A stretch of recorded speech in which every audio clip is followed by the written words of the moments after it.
John Rubino of DollarCollapse.com. Welcome to Nature of Reality Radio.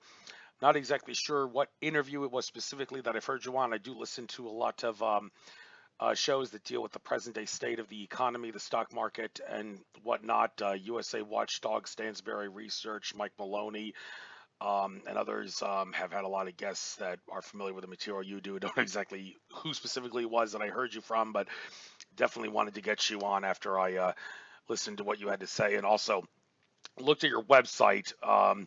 You have this thing saying it's coming. Well, we'll get into that in just a little bit, but I want to just make a couple disclaimer things to my listeners here. Folks, I hate to sound like a stinking broken record, but it never ceases to disappoint me how so many people are not interested in signing up for my Patreon account and paying me a little bit of money from my Patreon account just to be able to listen to my interviews right after I do them.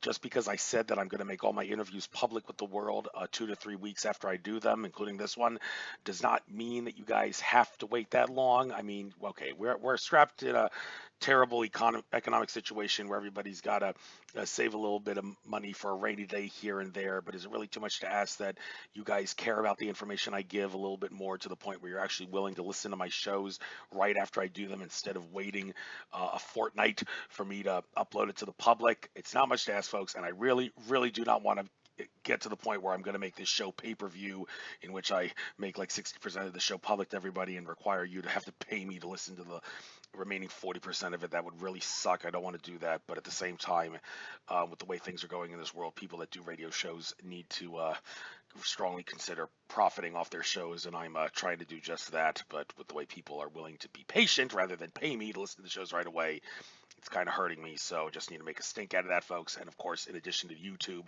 I will also upload this video to Cost.tv, which is a blockchain channel that the more you listen to that, the more money I can make using blockchain. So I will put a link to this interview and all my other interviews in the YouTube video description, to where you can find the interviews at Cost.tv. Please, folks, only listen for like 15 seconds on YouTube to give me a view count credit, and then listen to the rest of the interview on Cost.tv, so I can get a little bit of a profit off this. That would be very, very helpful. But now that I've gotten that out of the way,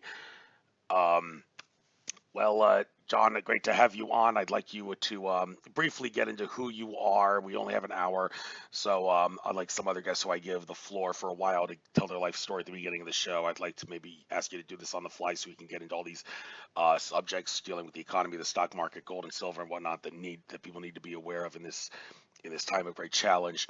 So why Dollar Collapse? Do you really expect the title of that website to be a manifestation in reality of what you expect to happen? I mean, on one hand, I've heard people say that the idea of the economy collapsing is flat out wrong. It's not going to happen that way. If we do have like a currency reset or something, it's actually going to be more calm and peaceful, and maybe a little hard to deal with, but it's not going to be a full-blown collapse like 1929 Great Depression level all over again. That's not going to happen. But some people who like to fearmonger think it's going to happen, and you did put the words "it's coming," period, right after DollarCollapse.com in your website. So maybe I might ask you to, after you tell your short, brief life story, get into why you really, truly believe it's coming, and then we'll get into all the questions. So you got the floor. Knock yourself out. Have some fun. All right. Hey, Andrew. I'm a finance guy who worked on Wall Street for a while and has been writing about finance for a lot of years. And almost inadvertently, I've found myself in the middle of financial bubbles over and over again throughout my career. And by financial bubble, I mean a really crazy situation in some market where things that shouldn't be happening are still happening, and prices are going through the roof, and regular people are making incredible amounts of money doing things that it used to be hard for the experts to do, and then it all crashes. And that has happened over and over again right in front of me for the past 40 years. And the DollarCollapse.com website that I'm running now is based on the premise that all of these booms and busts have ended with us taking on even more debt each time. And as a society now, we are functionally bankrupt. We owe so much money to everybody in sight. And debt works the same way for a country that it does for individuals, which is to say, if you personally borrow too much money, your life spins out of control. Well, we're at that point now at the national level where we've borrowed so much money that there really isn't a pain-free way out of this. We either have to have, like you said, a 1930s style depression to get rid of all this debt that we've taken on, or some kind of an extreme inflation, which is to say the value of the dollar goes down, which is in turn to say that the price of everything goes up. So we'll have a period where everything you want to buy is way more expensive than it was the last time you bought it. And that distorts everybody's behavior and leads to a lot of turmoil. And yes, there could be a monetary reset, as you said, where we just change the way the dollar works, and I think it could be like a gold standard where we go back to linking the dollar to something that is real and exists in a limited supply, and therefore the government can't create dollars out of thin air, and that stops us from borrowing so much money going forward. We could do that, but the reason that I'm using the word collapse in that website is that governments don't give up that kind of power, the power to create money out of thin air easily.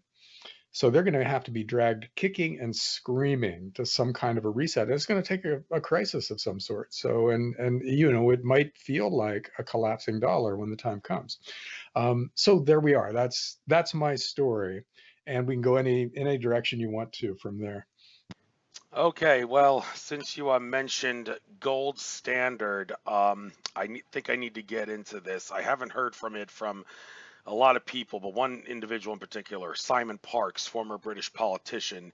He claims to have contact with some far out of this world sources, if you get my drift, that many people say kind of compromises integrity, but he seems like a pretty honest guy nonetheless. And he did actually claim that out of all the reasons that you can give for why Donald Trump is not serving a second term in office right now, the number one primary reason, without question, why the bankers and anyone else in the cabal wanted Joe Biden to be the one in power is because Donald Trump was planning in his second term to put America on a gold standard, and that is the reason why Donald Trump, in the not too distant past, took down some portraits of Bill Clinton and one of the George Bushes and replaced them with portraits of Teddy Roosevelt and William McKinley, who was known for putting America on the gold standard at the turn of the 19th going into the 20th century. Nobody's alive from that time, but that's it seems to be carrying a lot of weight in the present day, the idea of going on a gold standard. And well, Donald Trump allegedly wanted to do that. There were some articles written in like 2016, 2017 that people can find the internet that stressed that Donald Trump wanted to do that.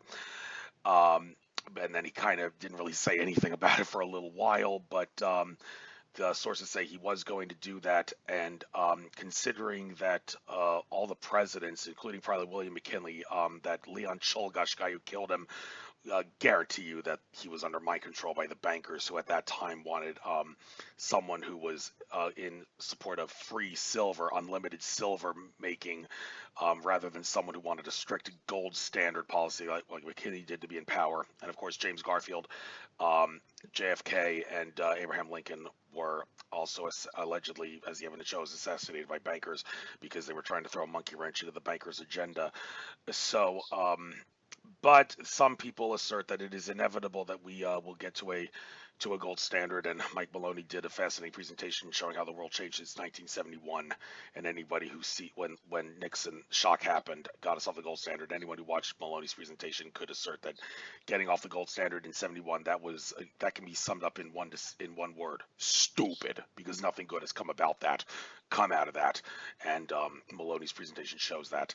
So do you think that there is some truth to this? Mr. T, I shouldn't have been using his real name because that may cost me in terms of getting this interview public on YouTube, but the real reason he isn't in office for a second term right now is because they don't want him to instill a gold standard as he was planning to do. And if that is the case, what hope for returning to a gold standard is there, considering that nothing good has come out of the Nixon shock since it happened? Well, I hadn't heard that about Trump. One other thing he wanted to do that is kind of along the same lines is pull us out of all of these perpetual wars, which also would have taken a lot of power away from the military-industrial complex, which that alone is reason enough for him to be cheated out of 4 more years. But if he was trying to go back to the gold standard, then all bets are off for his life, really, because he would be taking power away from a lot of extremely powerful people right now. But it might help to define the gold standard before we go further with this, though, because I bet a lot of people don't know what it is. As a finance geek, I sometimes forget what normal people know and what they don't know in this field. But the gold standard is basically a monetary system where you link your money to something real and that exists in a limited supply, like gold, which has been humanity's money for the last 3,000 years. And you say, okay, the dollar is basically just a name for 1/20th of an ounce of gold. That's what it was back before we created the Federal Reserve Bank. So they're exchangeable. You can go to any government office and give them dollars, and they will give you gold. And that limits the number of dollars that can be created, because if they create too many new dollars, we just take them and we exchange them for gold. The government loses all its gold. Then it has nothing backing its currency, and that becomes a crisis for them. So they want to avoid that by limiting the number of dollars they create. And that's really the key to everything in a healthy society. If you have money that is growing in supply at about the same rate as the population is growing, then the money holds its value. And you can trust when you put some money away that it's going to be there for you, and you don't feel like you have to borrow huge amounts of money and throw it at big speculations to try to get ahead, because the system basically works. And that's the way it was for most of American history until, like you said, 1971, when we decided to do an experiment, break the link between the dollar and gold, and then effectively hand unlimited credit cards to all the major governments. From that point forward, all the currencies were what is known as fiat currencies, because they exist by government decree or fiat. And knowing what most people know about human nature, you would expect that to really screw things up. You would expect people to abuse that power, and they absolutely have. Big banks have basically taken over the government. Everybody is encouraged to borrow money all the time because that's the bank's product, debt. And we ended up with an incredibly indebted society that is on the verge of, that is having bigger and bigger booms and busts year after year. If you go back to the 1970s and run the tape to today, you see that the amplitude of the booms and busts have gotten bigger and bigger. And the amount of debt that we've had to take on to get out of each bust has gotten higher and higher. So we're headed for a point at which we can't go any further. And then the pandemic came along, and the lockdown, and basically accelerated this process, so that we were always headed for a time when some crisis would be so big that the government had to bail everybody out by just creating trillions and trillions of new dollars and just handing it out to everybody. Well, the pandemic lockdown did that. It created that kind of a crisis. So now this year, Andrew, is the year when the governments of the world basically have to bail out huge sections of their economies. In the US, we've got to bail out most of the restaurants, most of the hotels, most of the rest of anything related to the hospitality industry, most state and local governments, student loans, car loans, and a lot of mortgages. We have to bail out all of these guys at the cost of trillions and trillions of new dollars. So we're creating the conditions in which people are going to figure out that because of supply and demand, the dollars that they're getting in their paychecks are going to be worth less and less going forward. And they won't want to hold them anymore. They will try to buy real things that governments can't create more of. So you see prices of real stuff like real estate and gold and silver and farmland and oil wells all go through the roof, which is really the same thing as saying that the dollar is plunging in value relative to those real things. So that's where we are now. We're in that place financially, and that is extremely dangerous for individuals. Like if we're trying to navigate a normal life through something like this, it's possible that our bank accounts lose most of their value, or a lot of what's in our mutual funds, in our IRAs and 401ks lose a lot of their value, and that our job becomes really uncertain, and it just goes on and on. So it's really a tricky time for regular people trying just to protect their families and preserve their savings. So I think it's a very useful time for people to educate themselves about exactly how you go about saving and investing in a really inflationary world where there's a big currency crisis out there looming. And that's kind of what I try to get at in DollarCollapse.com is there are ways to not just protect yourself and your family from what's coming, but to actually make a ton of money. A handful of people will get extremely rich during all this time. And it would be nice if we were among that group of people, right? So we should be trying to figure out how to manage our money so that we are the beneficiaries of this crazy stuff when it happens.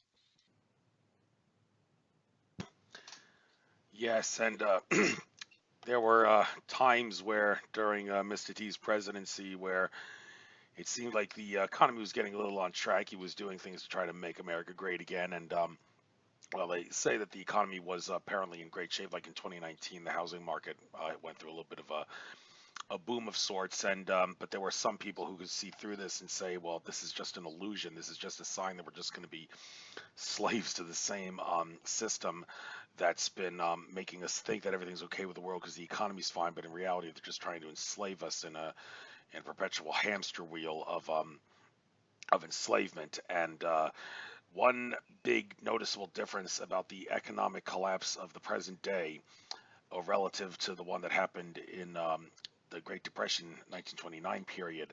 I heard this somewhere that the big difference, and this is actually the reason some would assert that the Great Depression was both a stock market crash and an economic collapse, and also the reason why in the present day there is an economic collapse, but there has been no stock market crash. It's the major difference between the two is that in 1929, the economy and the stock market collapsed because the bankers had basically taken all the money out of the system after the Roaring Twenties. Before the Roaring Twenties happened, they threw out the fishing line, so to speak, to get all the money out in the economy to let people spend it as they pleased. And then around when 1929 happened, they reeled all the money back in and took all the money out. And because everybody had at that time was obsessed about owning stocks, it kind of backfired. Unlike in the present day where there is not too low money, there's too much money, if that makes sense in the system, which is causing the stock market to not shut down and collapse, even though the economy is in terrible shape. And also, unlike in 1929, where everybody was, including your average Joe, was getting stocks, now in the present day, the stock market is pretty much just a casino for the very, very rich in many regards. So, is that a fair assessment, what I've just given, as to why the present day is different, the economic collapse in the stock market situation, than what it was in 1929? Yeah, I would add to that the difference between then and now is that back then the dollar was basically just a name for a weight of gold. So we had sound money, in other words, money backed by something that was tangible, and the banks were not protected by any kind of government guarantee program. So if the bank where you had your money failed, you lost your money. So what happened back then was there was a big stock market crash. A lot of banks failed, and then everybody who had money in those banks lost all their money. They were impoverished, they defaulted on their loans, and so on until you had this kind of cascade failure of the debt system. And that's what brought on the Great Depression. So to fix that, we instituted something called the FDIC, Federal Deposit Insurance Corporation, which guarantees your bank accounts. So now um, the the banks are protected. You can't lose your money in the bank, and we got rid of the gold standard, so we have control over the supply of the currency. So yeah, it's harder to have a debt-driven collapse when the government can just create as much new currency as it wants to out of thin air to prop everybody up. But what we lost control of in doing that was over the value of the currency. We can create as many dollars as we want to, but we can't control what each dollar is worth. That's determined by the marketplace. So yeah, back then it was a deflationary crash. In other words, prices actually went down because the currency got more valuable and that impoverished a lot of people. Now, the crisis will probably be the opposite. The currency will go down in value and prices will go up, and that will impoverish us in a different way because it'll get harder and harder to buy things with the currency that we have. Um, However, they both end up in the same place. You know, when you have a currency crisis with rising prices through the roof and everybody scrambling to buy what they can, that ends up in a big bust too, which usually historically ends up being like a Great Depression. So we're going to end up in the same place as the 1930s. We're just going to go about it in a different way. We'll have this inflation where our currency loses value first, and then everything will fall apart. And you know, the idea that this in modern times that can't happen um, is contradicted by history. If you go Google list of hyperinflations, you will get a whole page of countries that in the, you know, just the last couple of hundred years have screwed up their currency, seen it collapse in value, and had a big financial crisis. It has happened over and over again in financial history. And we are making all the same mistakes that those other countries made back in the day. And you know, unless the laws of finance and supply and demand have changed in some radical way, you know, we'll reap a lot of the same problems that those previous countries did. And so, yes, the Great Depression is different from today, but we're going to end up in a place that seems very similar to the Great Depression eventually. Right, and in the present day, as far as it goes, even though a lot of people have said going to a gold standard is a great way to fix everything, a lot of people can't seem to make sense of that because most of the people that are alive today have spent most of their lives living under the thumb of the Nixon shock, so it's not very easy for people to imagine what a gold standard would be like. But even though we're not on a gold standard at the present moment, the idea of buying gold and silver as a better way of saving money than just hoarding cash, I presume that you would actually agree with that. And I'd like to, if you can, give us a little history lesson to try to make sense of how exactly it is that gold and silver, how are they worth what they're worth? Well, in the end, they're only worth what we as a species decide they're worth, as is any other precious metal. But there has to be some backstory to try to make sense of that. And also the other precious metals, palladium, rhodium, platinum, which used to be more valuable than gold, financially speaking, but since it seemed to have lost some use, it became less valuable than gold, like in the early part of the last decade, I believe is when it happened. But and also copper. Some have debated whether or not copper is a sensible investment because, well, among other things, if there's going to be work to fix America's crumbling infrastructure, copper would be play a great role in that. In which case, it would seem to make sense to invest in copper, even though it's considered poor man's gold and silver. It has a chance to become a lot more than just poor mannish, if you get my drift. So why gold and silver? How do we make sense of how gold and silver are valued, and what about the other precious metals relative to gold and silver? Sure, this is a great story, actually. Let's go back to the very beginning of human society. Every society started out doing barter. In other words, if I have some beaver pelts, but I need some arrowheads, and you got arrowheads, we work out a deal where you get some beaver pelts and I get some arrowheads, and we're good. But as societies get more complex, that gets harder and harder, right? Think if you're a speech therapist and you need pork chops, you got a real tough day ahead of you trying to do multiple trades to get all the way around to the butcher, unless the butcher has a kid with a speech impediment. So every society, as it gets more and more complex, designates something as money to kind of act as a go-between and a means of communication. We all agree on the value of this thing, and then we use that to express our idea about the value of other things. But it wasn't gold and silver at first necessarily. People tried out all kinds of different things in different societies. We have tried bales of tea, human slaves, livestock, seashells, pretty rocks, lots of other things. None of them worked very well for various reasons. But we eventually, in different societies all around the world way back when, hit upon pieces of metal like gold and silver that worked beautifully for a few reasons. One is that they can be made identical. So you can make coins all the same size, and they're all interchangeable. It's rare, there's only so much gold and silver at any given time. You got to dig it out of the ground. It's hard to get to. So the supply stays pretty stable, which means it tends to hold its value over long periods of time. And they're very durable. You can throw some gold in a box, come back 1,000 years later, and it's still shiny. It's still just sitting there like it was when it was left there. So because of that, gold and silver became the basis for the monetary systems for pretty much everybody for the last 3,000 years. And they've held their value that whole time. In ancient Rome, 1 ounce of gold would buy you a reasonably nice man's toga. Today, it'll buy a pretty nice man's suit. And it's the same thing with every other commodity you can think of. All the necessities of life, gold buys the same amount now as it did 100 years ago, 500 years ago, 1,000 years ago. So it's done a brilliant job of preserving wealth. And because of that, it was accepted as money around the world. National currencies until just recently were just names for given different weights of gold.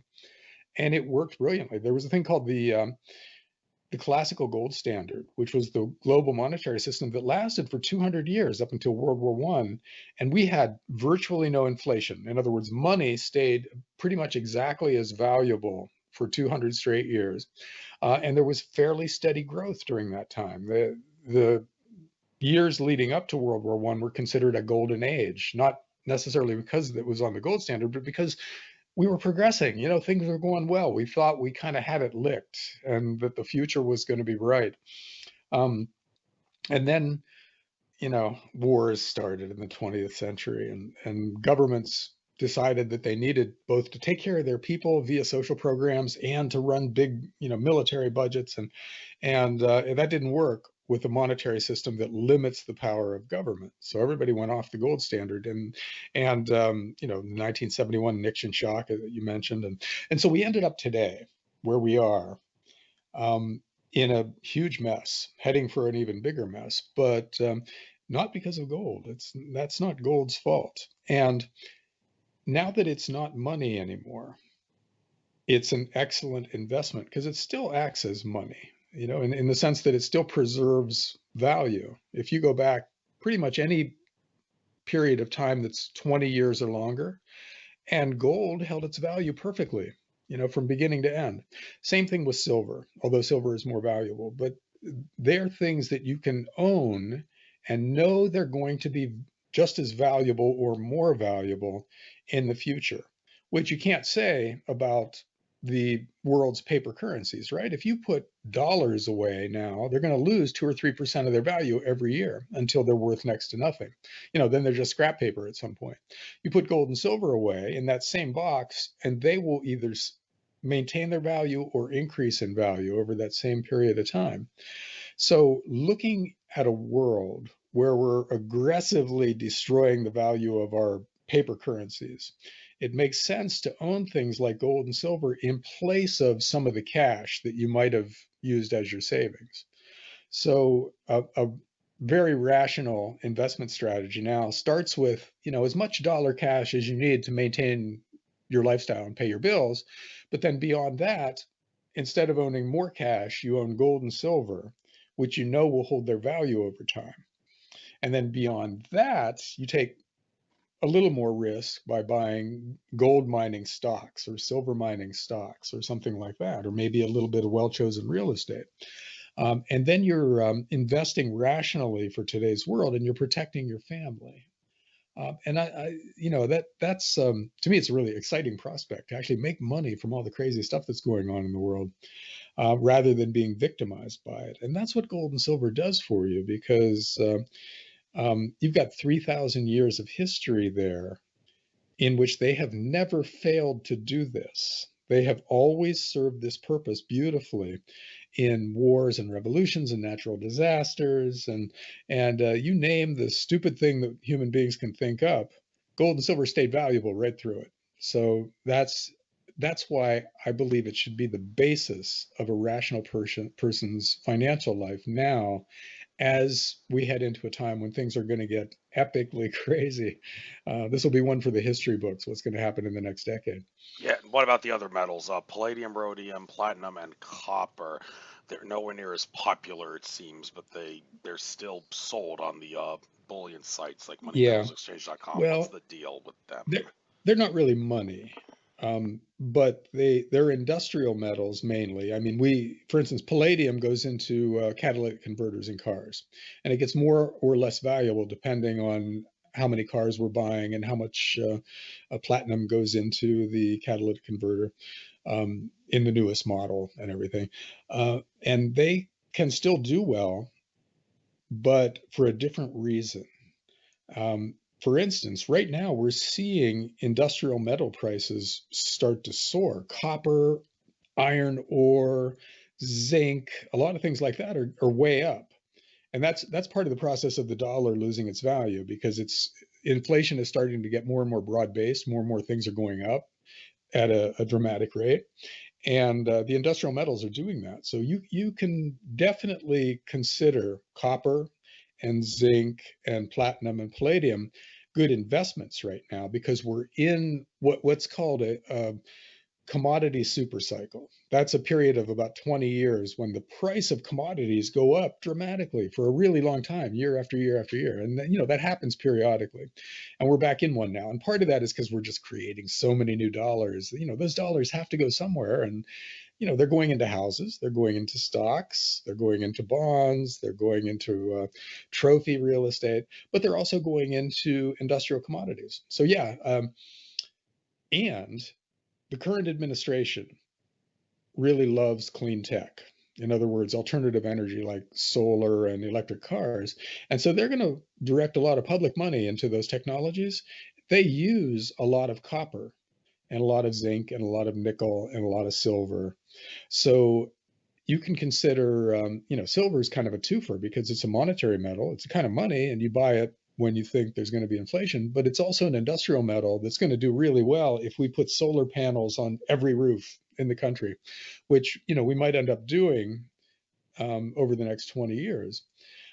So I would categorize copper and nickel and zinc and possibly platinum and palladium as investments in an economy that is going to see a growing need for those kinds of metals for industrial uses. Gold and silver are monetary metals that are going to rise in value because of rising demand for real money. So those are two different investment theses, but they should both work in this world. We're heading for a time when real stuff like that is trading at a premium, and things like dollars in a bank account and bond funds and an IRA and the stocks of the big banks like JP Morgan Chase and Citigroup, when they don't do so well, and they may do very badly actually, where these real assets do well. So it's that's just the kind of thing that happens over and over again, but is going to happen in a bigger way this time around, because this isn't just a cycle. This is a secular trend in which the destruction of these fiat currencies has been playing out over a lot of decades, and now it's culminating. So now we're heading to the end of that process, and because of that, it's going to accelerate all the investment kinds of trends that normally come along with stuff like this. So it's liable to make gold and silver just go through the roof, and probably will make industrial metals also get a lot more valuable. So you can buy the stocks that mine those guys, the industrial metals, and probably make a lot of money going forward. I mean, I've heard some really compelling pitches for copper as being the next big thing because we're going to electrify the world and you need copper wire for that, you know. So that's probably a really good investment going forward. But it is an investment. It's something that can make you money or lose you money. Whereas gold and silver exist to preserve your wealth. You know, they may not make you as much as a copper mining stock, but they won't lose you money in the long run. And you know, over the next 20 years, if you buy a bunch of gold and silver today, you are virtually guaranteed to be able to go back to that stuff and find that it's worth at least as much as you put into it today, and maybe a lot more. Okay, okay. If you wanted to keep talking, I'm sorry, but I got to stop you right there because you're what you're just telling me right now is putting a bad taste in my mouth about a little problem I had with my dear sweet papa over my investment money in the IRA several years ago when I wanted to convert all of my IRA money into using American Bullion Company into gold, liquidate all the money and convert it to gold. I actually received a threat from my father who had access to my IRA papers when he heard I was going to do that. And he was like, "What do you think you're doing here?" And I'm like, "Excuse me, this is my money. I mean, I think I'm allowed to do this." But he was like, "No, Andrew, if you actually convert all your IRA money into gold, I'm not going to give you $10,000 per year anymore as I've been doing for years." And kind of hit me like a ton of bricks. I had no idea that my father was actually donating me and my siblings $10,000 every year to put in our portfolios for retirement. But it was really hard to swallow that he told me that if I were to convert all of my gold into excuse me all of my dollars into my IRA into gold, he would stop donating me that money, and as a result, I only donated, only liquidated a 22%, 20% of it into gold, and he's still giving me the money, the 10,000 a year, but I I can't help but think, God forbid, hyperinflation happens and the dollar becomes worthless. I'm going to really, really want to kick my father in the nuts, even though that's Well, how you he know, gave birth to me, and if you know what I but mean. it's not a surprise that he thinks that way because most people think that way. There's not a very good understanding of money in our society, and certainly not of gold and silver, because um, it's been a really long time that we've had this system since 1971, and it's for most people been a basically good time. You know, we've had this long stretch of being the most powerful country in the world. Nobody invades us over here. The stock market goes up year after year. You know, the pay that you get for most jobs goes up at least a little bit. And for most people, this has been a pretty good stretch. So they haven't really had to think about finance. You know, you only think about crazy stuff like this when you're threatened, right? If you're not threatened, you have plenty of other things to think about than how to invest for a crisis. So most people have never had to think that way because things have worked out beautifully for them. You know, if you have a S&P 500 mutual fund, it's gone up and up and up with a few hiccups along the way since the 1970s. So you've done well. That is going to change now is not in any way obvious to most people. So what you were doing by switching all your money into some obscure thing like gold must have sounded just crazy to your dad. He was probably afraid you were losing it in some really fundamental way. Um, and that's because he hasn't had to think this stuff through yet. So, you know, it's not his fault in any way. It's the system that has been set up to encourage us not to think about this stuff. But it is time that we began to think about this stuff. And, you know, you can't bring other people into a lot of these ideas until they're ready. You know, a lot of people are getting ready because they're seeing things happen that disturb them out in the world, and they're thinking through the implications. And a lot of them are coming around to, oh yeah, fiat currency bad, gold and silver good.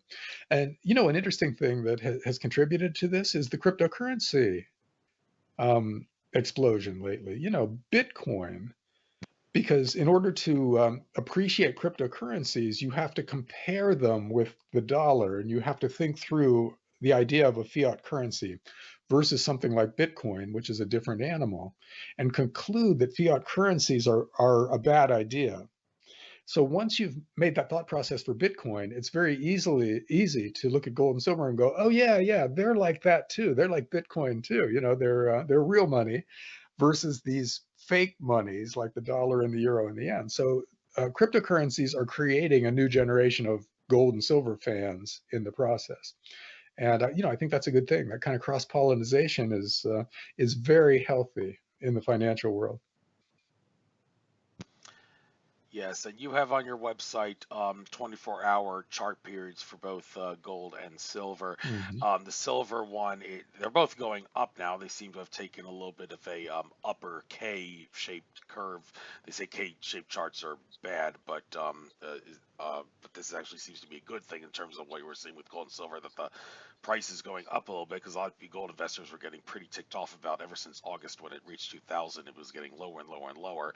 And with silver, we were kind of waiting for the ticking time bomb ever since the whole GameStop Reddit thing, the short squeeze thing, inspired them to try to do the same thing with silver, to throw a big monkey wrench into Wall Street's agenda. It seems like it may actually be finally coming back to haunt Wall Street, and David is starting to slay Goliath at this point with the silver squeeze thing. But what was holding it back? And out of curiosity, what was after gold reached 2,000? What in August? What caused it to drop so much? I would have to think the obvious answer is because the banking cartel is and Wall Street is manipulating things. But okay, how are they manipulating things? Please blow the whistle on their corruption if you can. Well, most markets are manipulated these days. So if gold and silver wasn't manipulated, that would be the surprise, not the opposite. But gold and silver have been trending upward for basically forever, since 1971, since we went off the gold standard. So they're doing their job, but with lots of squiggles because they're a market. Sometimes demand is higher, and sometimes it seems like the demand for something else is higher, and money flows out of precious metals, and then it flows back in. But a few years ago, gold was 12 or so $100 an ounce. Now it's $1,700 an ounce. So it overshot that a little bit. It got up to 2,000 just lately, but then it traded back down, which is kind of how markets work. When something goes way up, it creates a lot of people with a lot of embedded profits that they might want to protect by selling a little bit. And so you get a lot of selling pressure. That's called consolidation in a market.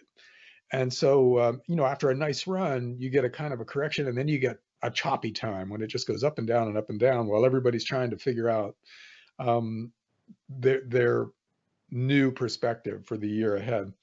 And I think the macro fundamentals, in other words, the big picture fundamentals for gold and silver, are phenomenal because they're basically the reciprocal of fiat currencies. In other words, the further we push down the value of the dollar, the higher gold and silver go in dollar terms. And that's basically happening exactly as it ought to. Gold and silver are going steadily, well, not steadily, but choppily up, while the dollar is going down in kind of a choppy way. And that choppiness will continue until we get to a point where a critical mass of people come to a conclusion. And that conclusion, based on supply and demand, will be in favor of gold and against these fiat currencies. And then you see the chart for gold and silver just go straight up. They go parabolic, where all of a sudden you have these $100 up days in gold, which is to say you have these huge drops in the value of the dollar on any given day. That's coming. We're not there yet. Right now, we're in kind of the choppy move in the right direction, but still with a lot of corrections that are very frustrating to people. But the really big move, where gold goes from $2,000 an ounce to $4,000 an ounce in the space of 6 months, that's still coming. And when that happens, silver will go from say $30 or $35 an ounce to $100 an ounce. We'll have these huge moves, just because that's how markets work. It takes a long time for people to conclude something, but once they conclude it, they go all in. They become convinced that this is the case, and if the thing that they like is going up, then they buy it because it's going up, and they don't care what the price is. And see, that's when we want to be selling into that kind of a euphoria, and it's coming for precious metals, which is to say that the collapse of the dollar and the euro and the yen are also coming. All right, and I'd like to get into some of the currency stuff in a little bit. We still got about 15 minutes left or so, but one thing I do want to mention that I haven't brought this up in a while, but it may actually still be going on to some degree, but only heard about it once back in it was spring or last summer, maybe it was, when several people were reporting that when they were trying to use their credit cards to buy gold and silver, the credit card companies were severing the contracts with those people. Even if the people had money to the credit card companies would still say, well, we don't care the guy who has money, we're just going to sever it anyway because we don't like the fact that he's using the credit card to buy gold and silver. And I was kind of a little taken aback by that for a couple reasons. One being that I used to joke about how let's imagine there's going to be a currency reset to a gold-backed currency. Hypothetically, if you know when that's going to happen, why don't you max out your credit card to buy as much gold and silver as you can, and then when the debt when the debt jubilee happens to basically make the dollar worthless and switch over to the new currency, then all the money that you spent to buy that gold and silver will instantly become worthless and meaningless and non-existent. And then, well, I guess you'll get to be able to keep all the gold and silver that you bought, and you don't have to pay back that money because the dollar doesn't exist anymore because we got a gold-backed currency. Well, I since have retracted that. I've for also spiritual reasons, believing that there is bad karma created if you build up credit card debt that it's impossible for you to pay back. The universe would recognize that as cheating. But other than that, I think maybe that the banks and the credit card companies were kind of fearful that people were actually going to try to do that, and canceled credit card contracts with people who were using it to buy gold and silver. I actually myself, during this silver squeeze thing, bought about $600 worth of silver from Dollar Star, the Singapore bullion company, and both times I got fraud alerts on my credit card, and that hadn't happened in a long time. So I think they're watching out for me, and well, it seemed reasonable to do because I had that credit card at zero, and now I say do not use a credit card to buy gold and silver unless your credit card debt is down to zero. Okay, don't think about maxing it out; it's going to create bad karma for you. So why are the credit card companies, if this is true, severing contracts with people who are using credit cards to buy gold and silver? Well, I actually hadn't heard that. It wouldn't surprise me though, because gold and silver is considered kind of an alt asset. In other words, it's sort of something that is out far enough out of the mainstream that is disturbing to a lot of people who are in the financial mainstream. But to continue with what you just said about borrowing a lot of money to buy gold and silver, that is kind of a logical conclusion to what we're saying. If the dollar is going to tank, then obviously you want to borrow as many dollars as possible. And if gold and silver are going to go up, you use those dollars that you borrowed to buy gold and silver, and you make out.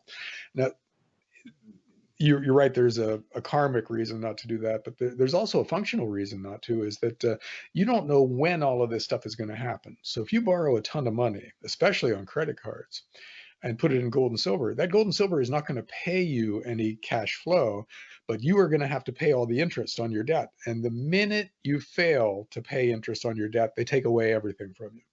So unless you can pinpoint the time something like this is going to happen, it is not a good idea to use leverage, financial leverage, to bet on safe haven assets. That kind of violates the idea of safe haven assets like gold and silver. They are places to hide out. They're not places to speculate. And that's got to be made really clear, because it would be bad if people got the idea that because these things are going to go up in value, it's good to place a really highly leveraged bet on them, because that's just too dangerous to fit into what we're talking about. Right, right. And getting back to the currencies, Mike Maloney would want to kick me in the nuts if I didn't use the words currency and money in the proper way. But anyhow, yeah, you know that all the well, all the more. So, but anyhow, in regards to currencies, I saw a video on Stansberry Research interview recently where whoever the guest was, he was discussing the Chinese yuan going all digital and actually being gold backed, and replacing the dollar as the global reserve currency. Now, I can certainly go along with the um, it being electronic, digital currency, and I can go along with the possibility of China overtaking the U.S. in all sorts of superpower methods.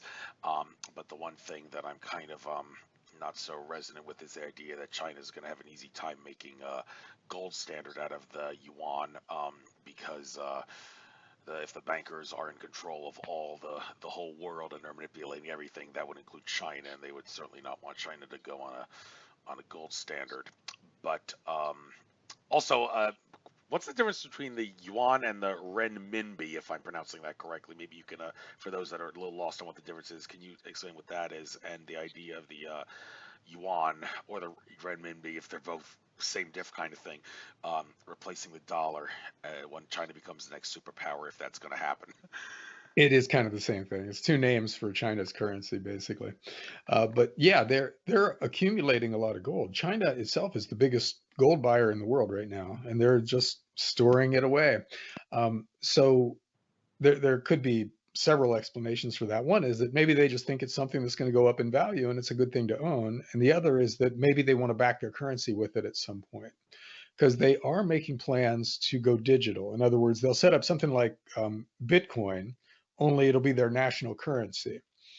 And because a digital currency is a very efficient way to move money around the world, it'll give China an advantage if they're the first mover into a completely digital national currency.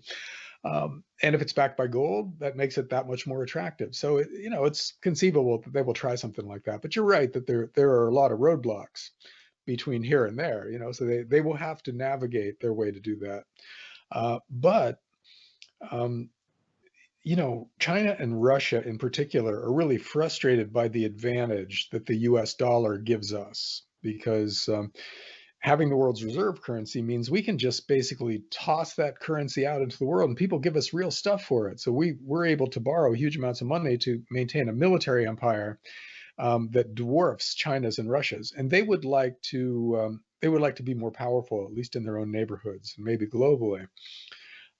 And taking away our reserve currency status would be one way to do that. So it's a monetary strategy in the service of a geopolitical strategy. If they make the dollar less important in the world relative to their currencies. So yeah, all of that is happening out there. But see, it's happening in the context of everybody borrowing insane amounts of money. Russia's almost the only country that's not borrowing crazy amounts of money. So everybody else, no matter what we're thinking about doing, whether we're going to have a digital currency someday or whatever else we think we're doing that might be good, the overriding fact is that we're borrowing so much money that we are headed off a financial cliff at some point soon, and that's going to dwarf everything else in our consideration when the time comes. It's like if you're arguing about how to renovate the kitchen, but your house is on fire, pretty soon you're going to stop caring about the kitchen because it's going to burn down with the rest of the house. And that's kind of where we are financially now. There are lots of really interesting plans out there, but it's not clear any of them really survive contact with hyperinflation. When the currencies of the world start really tanking in value, our plans go out the window, unfortunately. Yes, and regarding plans for the world and all that, I guess this will be a good talking point to close this interview out, almost at the hour mark. But let's think outside the box here. Remember when this shutdown happened last March and April? And what was really going on. Now, the fearmongers and the conspiracy theorists of the world would say that it's the cabal trying to lock us all down as part of their control agenda. But I've actually heard some other stuff suggesting that all the white hats in the world who have become a lot more popular and prominent in the government and corporate and banking systems of the world in the present day actually were the ones, the good guys, the white hats were the ones who instilled that lockdown. And the whole purpose of the lockdown, and the reason why some countries are in more lockdown, like the UK, than others, and also why some countries are having things like blackouts, like Pakistan had a blackout and everything went black for a little while not that long ago, is because the white hats who instilled the lockdowns are using this lockdown as a way of keeping us all safe from the criminal bankers who are controlling the world, and while the white hats are using this as a sprint, so to speak. It's been a marathon all this time trying to shut down the banks, but now it's a sprint, and they created the lockdown in order to be able to shut down the bankers a lot faster. And a lot of one thing that's been really going on to a great extent is the child and sex trafficking rings in the underground bunkers and all that being shut down, which plays a big role in the dark economy of the world. And in addition to that, if there is some claim that they're trying to shut down the bankers to so that we can have great things for humanity for a change and not be a slave to the system, that also brings up the subject of petrodollar being replaced with, well, maybe some other type of dollar like a gold-backed currency, but maybe after X amount of years, humanity can transition to no money at all. And when we have the technology to provide for everybody, and people aren't lazy, apathetic couch potatoes and are willing to do their part to make it possible for the world to stay that way. So this idea that the good guys created lockdowns as a way to sprint and speed up the shutdown of the bankers, and in order to eventually shut down the petrodollar and replace it with something better, and then well, maybe release all the technology at some point that the bankers, of course, are holding behind closed doors to keep the petrodollar and the petroleum and the other technologies that should be obsolete but aren't yet from going. Do you think there could be some truth to that? And if I'm going to ask you to maybe see what you see for the future, you said the collapse is coming. Well, let's think maybe positive here. Is it actually not going to be a collapse, maybe a transition, and a rather peaceful transition with not too much trouble, where we can go to some better currency that's not impoverishing us, and then maybe no currency at all if we're lucky after a few decades? Well, I don't have any inside information about the whole white hat thing, so I don't know. I mean, obviously, it would be so much better if we could somehow peacefully transition to a better system. But that's difficult to do owing as much money as we owe, because something has to be done with that debt, right? If you owe a bunch of money, you only have a limited number of ways of getting rid of it and getting back to normal life, and none of them are pleasant. And that's kind of what we're looking at right now. So yeah, we've got all these, some amazing new technologies coming along that will dramatically improve human life in the intermediate and longer term.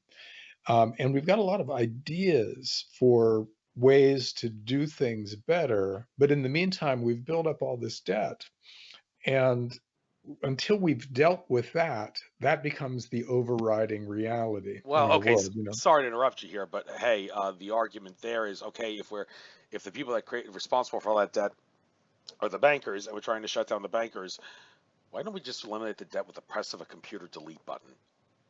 Well, because every loan is a liability of somebody. In other words, if you take out a loan, you have to pay that off. That's a liability for you, but it's an asset for somebody else. And it's not just the bankers who own a lot of debt. For instance, all the pension funds. If you're a retired teacher in Chicago, you're getting a check every month from a pension fund where you paid in and they invested that money. Well, you know what? They invested that money in debt, in bonds in a lot of cases, which is basically a loan they make to somebody else who promises to pay them back over time. So if you wiped out all that debt, you would wipe out the ability of the bond mutual fund in your IRA or the pension fund paying that teacher to continue to make those payments. So you would impoverish the recipients of all of that debt, the interest on that debt.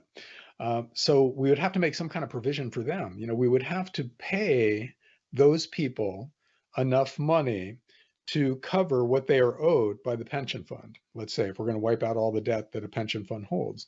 And to do that, we would have to print or electronically create all those new dollars.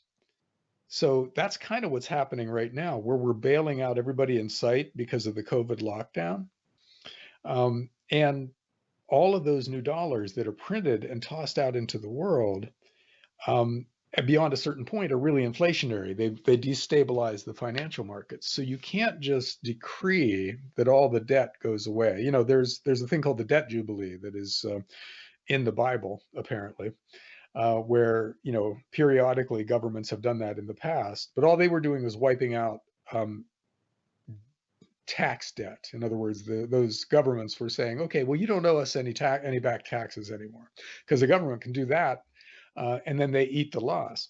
But if you were to just try and wipe out all debt, then everybody who considers debt an asset would, and it's a lot of good people, not just these big banks who are in that boat, they would be hurt by it, and you'd have to bail them out. So I think that would be destabilizing, and because in the end, there's no painless way to do this. I mean, I wish there was, but no one has found one yet. And we've been, 3,000 years of human history. We've accumulated too much debt and had our societies be blown up by it hundreds of times or more.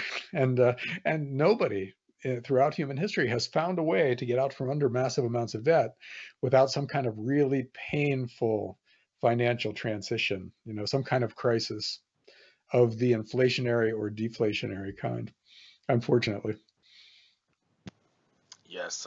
Okay. So, well, of course, those that would say if the bankers are out of the equation and we have the technology they can provide for everybody, then all those people that say, well, we want the debts paid back because they're our assets, we could say, excuse me, we got the technology out that can replace money and provide for everybody. Stop whining. You're going to get what you want. Let us just delete all this money and get money in the equation so humanity can be free, and you need to stop being a thorn in our side. But that would be that's going to take Well, a lot of y- work, wouldn't it? there are technologies that are out there that would make it less necessary for most people to work. Robots. If you automate something to the point where it can do the job that a bunch of workers can do, and then you take the profits that generates and pay the guys who used to work there, there's a way to do something like that where we tax the owners of the robots to pay the people who the robots put out of work, and we kind of have an equilibrium there at some point where the robots are making enough extra money that the owners are happy, and the former workers are getting enough payments from the robot owners to be happy. It's possible that that's something that will happen in the future. We're not there yet, though. We don't have the kinds of technologies that can create the kinds of wealth that would allow everybody to exist pretty much on a universal basic income from, generated by the government somehow, some way. Can't do that yet. Someday it might be possible. There's a whole branch of economic and political theory called post-scarcity, which is basically that, where the time will come when there's no more scarcity, when there's plenty of everything, and then we'll just divide it up equitably, and life will get much better. And an economist named John Maynard Keynes wrote an essay about it actually in the 1930s called On the Prospects for Our Grandchildren, about that. But we just aren't there yet. And when the time comes, when those technologies reach that point, it'll be possible to do something like that. But that day is not yet, unfortunately. Yeah, and I've said that I think the reason capitalism always works better than socialism, as history shows, is because we live on a planet where money exists.